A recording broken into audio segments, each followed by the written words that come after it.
Hello dear students, welcome to my YouTube channel. आज हम Flamingo book का class 12 standard का chapter number 4 the last lesson का part 2 करने वाले हैं। तो कल मैंने आपको इसमें ये समझाया था कि फ्रेंड्स एनी हाउ जल्दी जल्दी में स्कूल चला जाता है, स्कूल के अंदर जाता है। तो वो वहाँ पे क्लास का सिचुएशन देखता है कि क्लास में काफ़ी सारा एकदम जो हसल वसल साउंड है वो एकदम क्वाइटनेस एकदम साइलेंस में कन्वर्ट है। उसके पीछे उसको रीज़न कुछ भी पता नहीं पड़ा। उसके बाद सर ने उसको, जो उसके सर हैं फ्रेंच टीचर, उन्होंने एम हेमल ने उसको क्लास में आने के लिए बोला और उसको इतना सा इंस्ट्रक्शन दिया कि लिटिल फ्रेंच जल्दी से आओ और फिर हम नहीं तो तुम्हारे बगैर ही स्टार्ट करने वाले थे। अब यहाँ पे फ्रेंड्स एक चीज़ नोटिस करता है कि उसके सर ने ग्रीन कलर का फ्रिल्ड कोट पहना हुआ है। ये पेज नंबर 3 का लास्ट पैरा आपको रीड करके एक्सप्लेन कर रही हूँ। आई jumped over the bench and sat down at my desk. Not till then, when I had got a little over my fright, did I see that our teacher had on his beautiful green coat, his frilled shirt, and the little black silk cap, all embroidered, that never wore except on inspection and prize days. वो sir को देखता है कि आज sir के behaviour में भी changing है। सर ने मुझे स्कोल्ड करने के बजाय मुझे प्यार से बोला कि फ्रेंड्स तुम बैठो, हम तुम्हारा इंतजार कर रहे थे, नहीं तो हम तुम्हारे बगैर ही चैप्टर स्टार्ट करने वाले थे। सर ने शर्ट पहनी हुई है, फ्रिल्ड कोट, ब्लैक कलर का सिल्क कलर की कैप पहनी हुई है, ग्रीन कलर का कोट है और उस पर एम्ब्रॉयडर्ड है, वो एम्ब्रॉयडरी हो रखी। लेकिन सर तो इसको सिर्फ और इंस्पेक्शंस के टाइम पे पहनते थे या फिर प्राइज डिस्ट्रीब्यूशन जिस दिन होता था, पीटीएम्स होते थे, ऐसी कंडीशन में सर उसको पहनते थे। तो ये जो सिचुएशन है यहाँ पे वो देख के होल स्कूल आज एकदम से शांत हो रखा था, एकदम सोलम हो रखा था। But the strange and the solemn, but the thing the surprise the most was see on the backbenches that were always empty, the village people sitting quietly like ourselves. Old Hauser with his three-cornered hat, the former mayor, the former postmaster, and several other besides. Everybody looked sad. And Hauser had brought an old primer thumbed at the edges, and he held it open on his knees with a great spectacle lying across the page. वो एक चीज़ और notice करता है कि back benches पे जहाँ पे पहले बच्चे बैठे होते थे वहाँ पे उस सिटी के मेयर हो गए, ओल्ड जो हजर है, पोस्ट मास्टर है, बहुत सारे लोग एकदम पीछे की बेंचेस पे, बैक बेंचेस पे एकदम सॉलम कंडीशन में बैठे हुए हैं, एकदम शांत होके बैठे हुए हैं। और उसमें से तो जो एक है उसने English primer, sorry French primer की एक बुक खोली हुई, मतलब एक जिसमें अल्फ़ाबेट्स होते हैं, लिटिल बिट ग्रामर के बारे में दिया होता है। कॉर्नर से वो बुक एकदम से मुड़ी हुई है, उसने कॉर्नर से उसको पकड़े हुआ है पूरा। उसके बड़े बड़े स्पेक्टिकल हैं और पेजेस की तरफ वो देखे जा रहा है और इतना कॉन्सेंट्रेटली देख रहा है, उसको कुछ समझ नहीं आया। While I was wondering about it all, M. Heaven mounted his chair and, in the same grave and gentle tone which he had used to me, said, "My children, this is the last lesson I shall give you. The order has come from Berlin to teach only German in the schools of Alsace and Lorraine. The new master comes tomorrow. This is your last French lesson. I want to be very attentive." अब यहाँ पे sir एकदम sincerely और seriously उनसे बोल रहे हैं। वो समझाते हैं कि बच्चों देखो, आज बोले मेरा ये लास्ट लेसन होगा। अब फ्रेंड्स को तो पता ही नहीं था कि ये लास्ट लेसन है, उसको कुछ भी पता नहीं था। अब फ्रेंड्स को पता चलता है, सर ने बोला कि कल बर्लिन से ऑर्डर आ गया है कि कल से स्कूल्स में जर्मन पढ़ाई जाएगी, क्योंकि जर्मन कंट्रीज़ ने यहाँ पे जो प्रुशिया यहाँ पे नेम दिया था, उसने फ्रांस को अपने अंडर में ले लिया है और कल से यहाँ पे जर्मन पढ़ाई जाएगी। और ये मेरा फ्रांस में फ्रेंच का लास्ट लेसन है। मैं ये चाहता हूँ कि आप सब अटेंटिवली इसको सुने। What a thunderclap this words were to me. तो मुझे बोले ऐसा लगा कि जैसे किसी ने जोर से एकदम से बिजली चमकी, एकदम से किसी ने थप्पड़ मार दिया, या किस जोर से एक शॉकिंग, यहाँ पे शॉकिंग एग्जैक्ट इसका मीनिंग आएगा कि एकदम शॉकिंग वे में ये क्या हो गया, मैं क्या सुन रहा हूँ ये। Oh the wretch, that was what they had put up the town hall. Oh, तो वो लोग वहाँ पे टाउन हॉल में ये पढ़ रहे थे। अब उसको पता चला कि उतने सारे लोग जब ये स्कूल आ रहा था तो टाउन हॉल में क्या पढ़ रहे थे। My last French lesson, why I hardly knew how to write, should I should never learn anymore.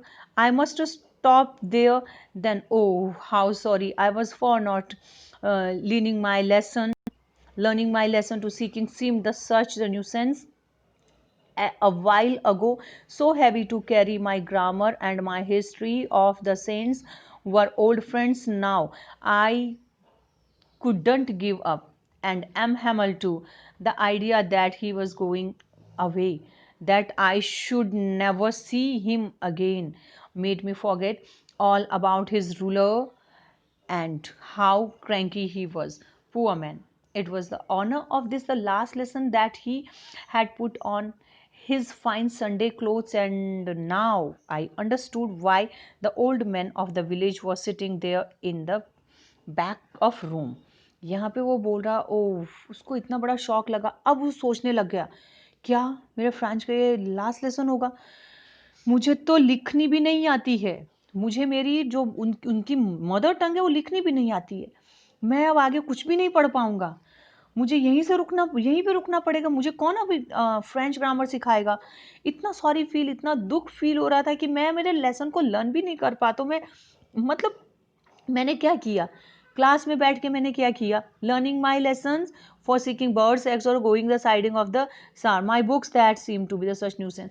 मुझे कुछ देर अब उसको अचानक से रियलाइज हो रहा है बुक्स की और टीचर की और लैंग्वेज की इंपॉर्टेंस, कि अब तो ये सब कुछ चला जाएगा. मुझे कुछ दिन पहले ऐसा लगता था कि ये बैग एकदम न्यूसेंस लगता था ज़िंदगी का, बेमतलब की चीज़ें. ये बैग कितना हैवी है, मेरी ग्रामर की बुक, मेरी हिस्ट्री जिसमें सेंट्स की स्टोरीज होती हैं. अब मतलब ये कैसे इसको गिव अप किया जाए? ये सब छोड़ना पड़ेगा. और हमारे जो सर हैं एम हेमल, उनको भी ये सब छोड़ना, मतलब उनके जाने का आइडिया कि अब सर हमारी लाइफ में नहीं रहेंगे. मुझे मतलब ये फील करना ही मुझे बहुत बुरा लग रहा था. मैं सब कुछ भूल गया. मतलब made me forget all about the ruler and how cranky he was. Cranky मतलब यहाँ पे सर के रूलर, और वो कई बार हमको गुस्सा करते थे, ये करते थे, हमारे अच्छे के लिए करते थे. Poor man. It was the honor of the last that he put his fine Sundays. Oh, तो ये सब कुछ सर के ऑनर में हो रहा है, क्योंकि उन्होंने जो ये कपड़े पहने हैं आज, ये मतलब सर का आज लास्ट लेसन है, इसलिए उन्होंने कपड़े पहने. और ये जो सब लोग पीछे बैठे हैं, उनके 40 इयर्स की टीचिंग का ऑनर देने के लिए उनको बैठे हैं, क्योंकि 40 इयर्स से जो पर्सन एक ही प्लेस पे टीचिंग दे रहा, उनके पढ़ाए हुए स्टूडेंट्स आज तक किसी अच्छी ना अच्छी पोस्ट पे, काफ़ी उनकी 40 इयर्स की तो उनकी एज हो चुकी होगी. Why the old man the village was sitting there in the back of the room? It was because they were sorry to that they had not gone to school more. It was their way to thanking our master for his 40 years faithful service and of showing that their respect for the country that was the theirs no more. अब समझ आया कि ये सब के सब लोग उनको एक ग्रेटिट्यूड देने के लिए, थैंक बोलने के लिए, या सॉरी यहाँ पे वर्ड दुख व्यक्त करने के लिए, कि एक इंसान ने अपनी ज़िंदगी के 40 साल इस लैंग्वेज को दे दिए, अपनी टीचिंग को दे दिए, अपनी कंट्री के लिए दिए हैं, इसलिए वो लोग आए थे. While I was thinking all of this I heard my name called. ये सब कुछ सोच रहा था, इतने में मुझे मेरा नाम सुनाई दिया, जैसे किसी ने मुझे बोला friends. It was my turn to recite. मेरा नंबर था रीडिंग करने का. What would I not have given to be able to say that the dreadful ruler for the participle all through very loud and clear and without one mistake. But I got mixed up on the first word and stood there holding on to my desk, my heart beating and not daring to look up. Sir ने मुझे बोला चलो friends अब तुम reading करो. मैं एकदम से डर गई, एक ड्रेडफुल एक डर था. पार्टिसिपल के बारे में तो कुछ भी मतलब लाउडली क्लियरली मैं क्या बोलूँ, क्या मैं बिना किसी मिस्टेक के बोल पाऊँगा? मैं जब उठा बोले अपनी प्लेस पे, स्टूड अप हुआ, सब के सब फर्स्ट वर्ड सेकंड वर्ड सब कुछ मिक्स हो गया सब कुछ. और मैंने अपनी डेस्क को पकड़ के रखा था. मेरा दिल जोर जोर से धड़क रहा था, और मतलब मेरे अंदर हिम्मत नहीं थी कि मैं ऊपर देख सकूं. क्यों उसके अंदर हिम्मत नहीं थी? क्योंकि उसको अपनी लैंग्वेज के बेसिक फंडामेंटल्स, रीडिंग, साइटिंग, ये सब चीज़ें नहीं आती थी. I heard M Hamel say to me, I won't scold you little friends, you must feel bad enough. See how it is. Every day we have said to ourselves, wow, I have plenty of time, I'll learn it tomorrow, and now you see where we have come out. Sir ने उसको समझाते हुए बोला, friends मैं तुम्हें डांटूंगा नहीं, मैं सिर्फ इतना बताऊंगा, देखो एक चीज़ फील करो, बहुत बुरा होता है क्योंकि तुम्हें बुरा लगेगा और एक बुरी चीज़ है, हम हर दिन बोलते हैं अपने आप से, बा का मीनिंग है ओफ, मतलब कितना हम अवॉइड करना किसी चीज़ को, या स्टूपिड चीज़ है ये कि पढ़ना, पढ़ना कल पढ़ लेंगे, परसों पढ़ लेंगे, अभी तो बहुत टाइम पड़ा है ना, नेग्लेक्ट कर देना है इसी वे में। और पता है हम कल के बारे में सोचते हैं, हर दिन हम सोचते हैं I will learn it tomorrow, और देखो आज क्या दिन आ गया है, आज हम कहाँ खड़े हैं। That's a great trouble with Alsace. She puts off the learning till tomorrow. Alsace, she यहाँ पे Alsace जो एक डिस्ट्रिक्ट है उसका, उसके लिए ये यहाँ पे प्रोनाउन यूज किया गया है। एल्सिस का लक देखो, कल कल तक ही वहाँ पे लर्निंग की जाएगी। Now those fellows out there will have to the right to say to you how it is. You pretended to be the Frenchman and yet you can neither speak nor write your own language, but you are not the worst, poor little friends.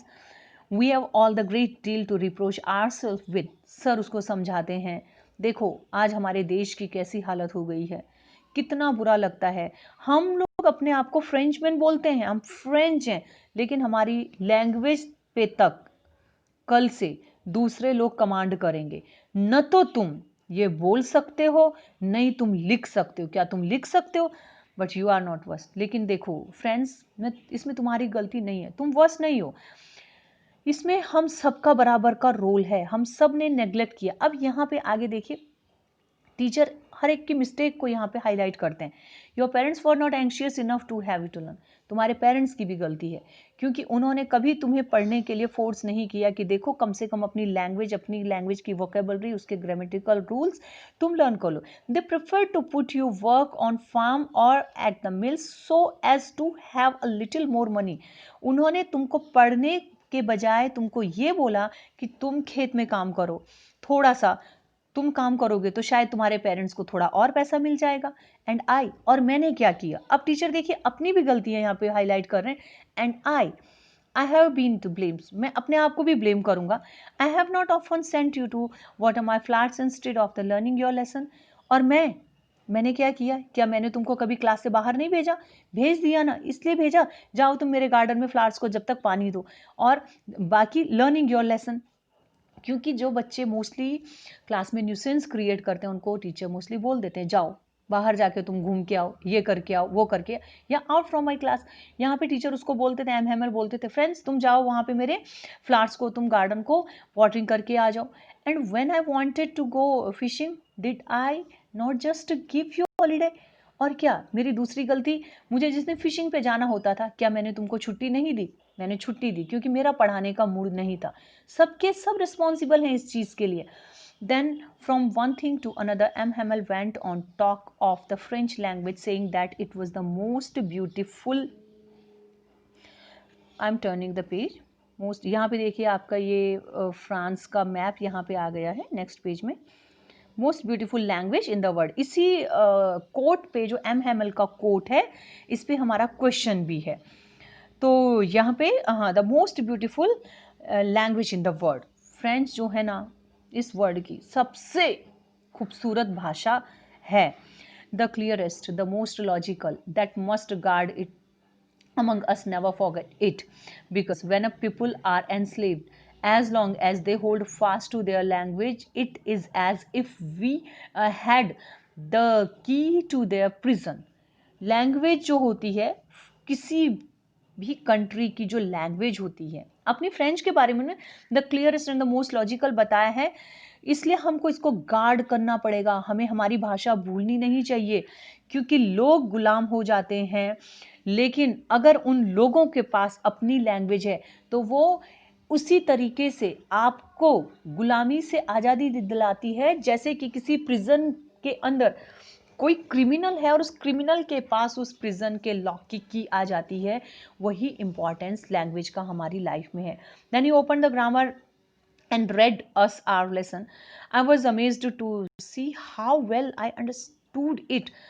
All he said seemed too easy, so easy. I think too that I had never listened so carefully and that she had never explained everything with so much patience.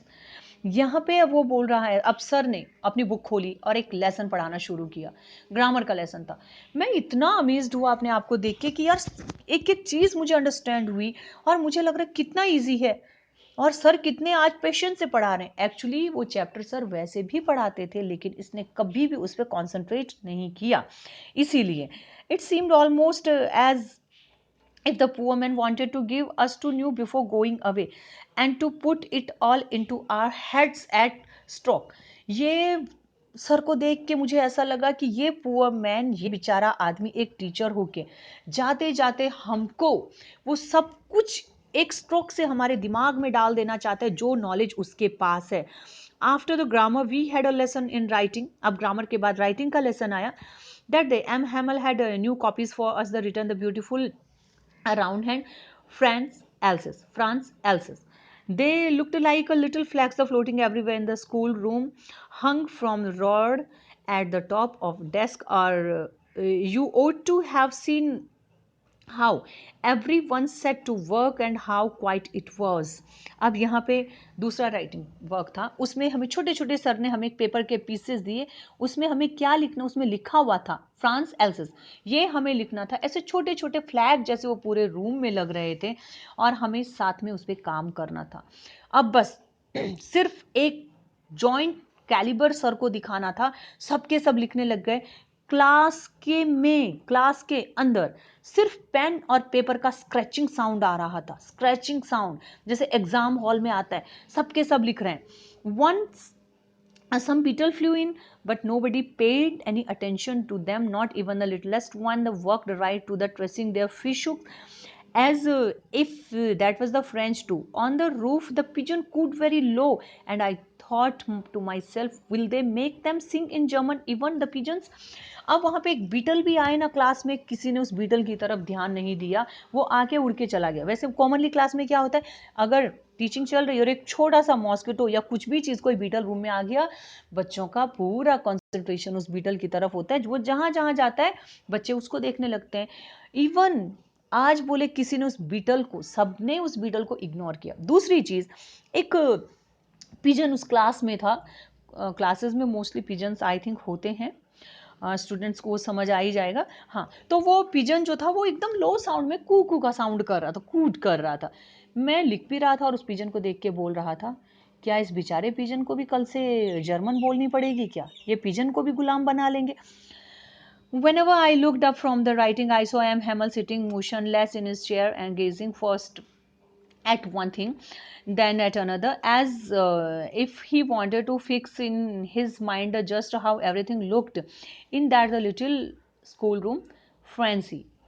For 40 years, he had been there in the same place with his garden outside the window and his class in front of him. जब भी मैं ऊपर देखता, मैं लिखते लिखते sir को देखता, सर एकदम अपनी जो उनकी चेयर थी उसमें एकदम मोशनलेस बैठे हुए थे और बाहर की तरफ देखे जा रहे थे, क्योंकि जिस इंसान ने यहाँ पे अपनी ज़िंदगी के वो कॉलोनी के अंदर 40 साल 40 इयर्स स्पेंड किए हैं, फ्लावर्स उन्होंने वहाँ पे लगाए हुए हैं, बहुत सारी चीज़ें हैं, बस उनको वो देखे जा रहे हैं और चुपचाप बैठे हैं, just like that only. The desk and the benches had been worn the smooth the walnut trees, the garden taller, and the hopvine that he had planted himself, the twine about the windows to the roof. How it must have broken his heart to leave it all, poor man, to hear his sister moving about in room above the packing their trunks, for they must leave country next day। उसके बाद मैंने भी बाहर देखा कि sir ने वहाँ पे कितना अच्छा अच्छा प्लांटेशन किया। हॉप पाइन वन टाइप एक पे क्लाइंबर होती है, उन्होंने अपने हाथों से कितने पेड़ों को उगाया है वहाँ पे विंडो के रूप से वो ऊपर चढ़ के गई हैं। कितना इनका दिल दुखेगा ये सब चीज़ें छोड़ते हुए। इतने में नेक्स्ट रूम से आवाज़ें आई कि उनकी सिस्टर जो है वो ट्रंक में सामान, आज की डेट में हमारे पास क्या होते हैं, ट्रॉली बैग्स होते हैं, पहले टिन के बड़े बड़े बक्से हुआ करते थे, तो वो खटर फटर की आवाज़ें आ रही हैं। उनकी जो सिस्टर है वो सारा सामान वहाँ से जाने के लिए पैक कर रही है, क्योंकि उनको नेक्स्ट डे वो कंट्री लीव करना है। But he had the courage to hear every lesson to very last. After the writing we had a lesson of the history, then the babies chanted their ba baby bo boo down there At the back of the room, old Hauser had put his the spectacle and the holding his primer in both hands, spelled the letters with them. You could see that he too was crying. His voice trembled with emotion, and it was so funny to hear him that we will all wanted to laugh and cry. Ah, how well I remember it, the last lesson. उसके बाद फिर भी उस इंसान के अंदर इतना करेज था कि वो फिर भी हमको टीच करना चाहता, वो लास्ट तक पढ़ाते रहे. राइटिंग के बाद हमारा हिस्ट्री का लेसन सर ने चलाया, जैसे कि बेबीज़ को छोटे छोटे बच्चे करते हैं, बाबी बेबू, इस तरीके से उन्होंने इट मीन्स हमें बेसिक सिखाए. उसके बाद क्या हुआ, जो ओल्ड हॉजर था उसके अपने स्पेक्टिकल उसने निकाले और उसके पास जो प्राइमर थी, प्राइमर का मीनिंग होता है जिसमें अल्फ़ाबेट्स लिखे होते हैं, स्पेलिंग होते हैं, फोनिक साउंड होते हैं, दोनों हाथों से पकड़ा उसको वो क्या करता है, स्पेल करने की कोशिश करता है, वर्ड्स को जोड़ जोड़ के जॉइंट कर करके रीड करने की कोशिश करता है. और इतने में एक्चुअली बोले अगर आप देखोगे ना, वो रोने लग गया, उसकी वॉइस बोलते बोलते ट्रैम्बल्ड हो गई, उसके इमोशंस के इतना. ये बच्चा जो है ये बहुत फनी नेचर का बच्चा, बोले इतना फनी लग रहा था सुनने में. उसको देख के हंसी भी आ रही थी, रोना भी आ रहा था. हंसी इसलिए आ रही थी कि देखो कैसे रो रहा है, और रोना इसलिए आ रहा था कि हमारे सर कट चले जाएंगे. मैं वो लास्ट लेसन अपना मतलब वेल आई रिमेंबर इट, मुझे जिंदगी भर वो याद रहेगा. The last lesson. All at once the church clock struck 12. Then the Angelus. At the same moment, the trumpets of the Prussians returning from drill sounded under our windows. M. Hamel stood up, very pale, in his chair. I never saw him look so tall. उसके बाद church की clock ने 12 बजा दी. अब इसके बाद German rule वहाँ पे शुरू होने वाला था. अब वहाँ पे सेम मोमेंट पे ट्रम्पेट्स बजने लग गए. साउंड, ट्रम्पेट मतलब वो आवाज़ जो आती है, एक साउंड प्रोड्यूस करती हैं शहनाई जैसे, वो मतलब एक बिगुल इन लोगों ने बजाया जो प्रुशियन सोल्जर्स थे. देखिए यहाँ पे आपको एक चीज़ ध्यान रखनी पड़ेगी, स्पेलिंग में ये पर्शियन नहीं है, ये प्रुशियन है. प्रुशियन, पर्शिया दूसरा है, प्रुशियन. तो वो अपनी ड्रिलिंग से वापस आ गए थे, वही वाले जो सोल्जर्स जिसने स्टार्टिंग में देखे थे, उनका आने का साउंड सुनाई दे रहा है विंडो से. इमीडिएटली एम हैमल अपनी चेयर से खड़े हो गए, एकदम पेल हो रखे थे, मतलब उनका चेहरा एकदम फेडेड हो गया था. अपनी चेयर से उठे. मैंने उनको आज तक इतना टॉल कभी नहीं देखा, मतलब उन्होंने अपनी कंट्री के लिए, अपने प्रोफेशन के लिए अपना दी बेस्ट दिया है. लास्ट में उन्होंने बोला, my friends, I said he I but something choked him, he couldn't go on. बोलने कुछ लग गए, बाद में ट्रम्बल करने लग गए. ट्रम्बल इसलिए उनको रोना आ रहा था, गले से आवाज़ नहीं आ रही थी, कुछ चीज़ बोले उनको रोक रही थी, वो आगे बोल नहीं पाए. Then he turned to the blackboard. फिर वो क्लास की तरफ मुंह करके नहीं, ब्लैक बोर्ड की तरफ अपना फेस करके और क्लास की तरफ अपना बैक करके वहाँ पे खड़े हो गए. To a piece of chalk, वो कुछ बोल ही नहीं पाए, उन्होंने सिर्फ एक चॉक का पीस लिया. And bearing on with all this might, all his might he wrote as large as he could. उन्होंने बस बोला नहीं, सिर्फ बोर्ड पे कुछ चीज़ लिखी, वो था विवे ला फ्रांस. ये फ्रेंच मीनिंग होता है लॉन्ग लिव फ्रांस, अपनी कंट्री के लिए लिखा. Then he stopped and leaned his head against the wall, and without a word he made a gesture to us with his hands. School is dismissed, you may go. उसके बाद उन्होंने सिर्फ अपने हाथ से इशारा किया और इतना बोला कि अब स्कूल डिसमिस होता है, अब आप अपने घर को जा सकते हो. तो स्टूडेंट्स, होप कि आपको ये वीडियो पसंद आया होगा. इसके क्वेश्चन आंसर्स और जो इम्पॉर्टेंट पॉइंट्स हैं वो मैं इसके नेक्स्ट वीडियो में शेयर करूँगी. जिन लोगों ने मेरा चैनल अभी तक सब्सक्राइब नहीं किया है, वो लोग प्लीज़ ये चैनल लाइक और सब्सक्राइब करें. नेक्स्ट वीडियो तक गुड बाय.